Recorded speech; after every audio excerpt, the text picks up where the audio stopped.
اگر وہ یاد نہیں کرتے تو آپ یاد کر لیں، رشتے نبھانے کے لیے مقابلہ نہیں کیا جاتا۔ انسان مرتا نہیں، مار دیا جاتا ہے، لفظوں، لہجوں اور رویوں سے۔ اور جب وہ صبر کی آیتیں حفظ کر لیتا ہے تو لوگ کہتے ہیں تم تو بہت بے حس ہو۔ آج کل غلط ہو کر خود کو صحیح ثابت کرنا اتنا مشکل نہیں جتنا صحیح ہوتے ہوئے خود کو صحیح ثابت کرنا۔ اس دنیا میں کوئی اپنا نہیں ہوتا۔ جنازہ قبرستان میں رکھ کر اپنے ہی پوچھتے ہیں دفنانے میں اور کتنی دیر ہے۔ اپنی خواہشات کو بے لگام مت چھوڑیں، یہ اگر باغی ہو جائیں تو حرام حلال، جائز ناجائز کچھ نہیں دیکھتی۔ بیدار کر دینے والا غم غافل کر دینے والی خوشی سے بہتر ہے۔ آپ کی مشکلات اور ان کے حل میں صرف اتنا ہی فاصلہ ہے جتنا آپ کے ماتھے اور سجدے کی جگہ کے درمیان تک کا فاصلہ ہے۔ سامنے والا شخص ہماری باتوں سے زیادہ ہمارے عمل سے متاثر ہوتا ہے۔ اگر ہمارے قول و فعل میں تضاد ہے تو اس نے ہمیں منافق سمجھنا ہے۔ جس طرح پھول کا تعارف خوشبو ہے، اسی طرح انسان کا تعارف اس کا کردار ہوتا ہے۔ دید کے قابل ہے وہ محبت جس میں تم کسی ایسے شخص کو حاصل کر لو جو تمہارے ایمان کو مضبوطی بخشے۔ اپنا بھرم کسی کے سامنے مت کھولیے، کیونکہ بہت سے لوگ اس کی اہمیت کو نہیں سمجھتے ہیں۔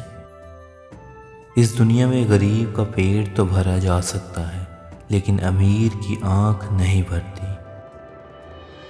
وہ جو اٹھاتے ہیں دوسروں کے کردار پر انگلیاں، انہیں تحفے میں آئینہ دیں۔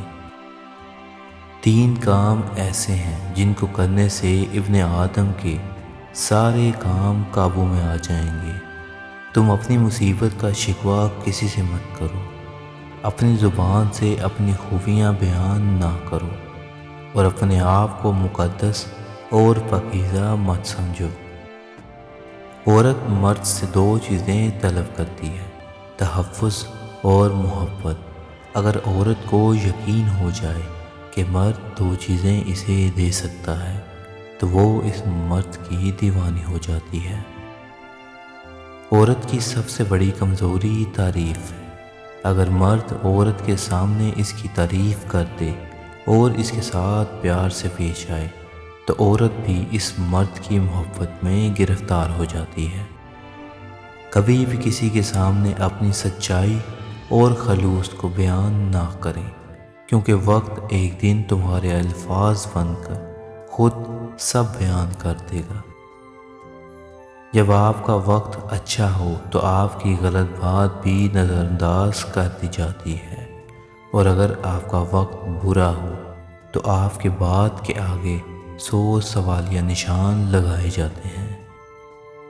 جس انسان میں وفاداری نہ ہو، اس کے ساتھ دوستی کرنے کا مطلب خود کو ذلیل کرنا ہے۔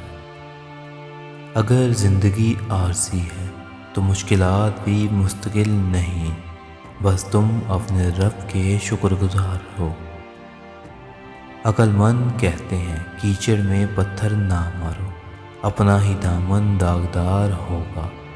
احتیاط کا اگلا درجہ یہ ہے کیچڑ سے دور چلے جائیں، ورنہ کسی اور کے پتھر مارنے سے بھی آپ داغدار ہو جائیں گے۔ مزید ویڈیوز کے لیے سبسکرائب کریں۔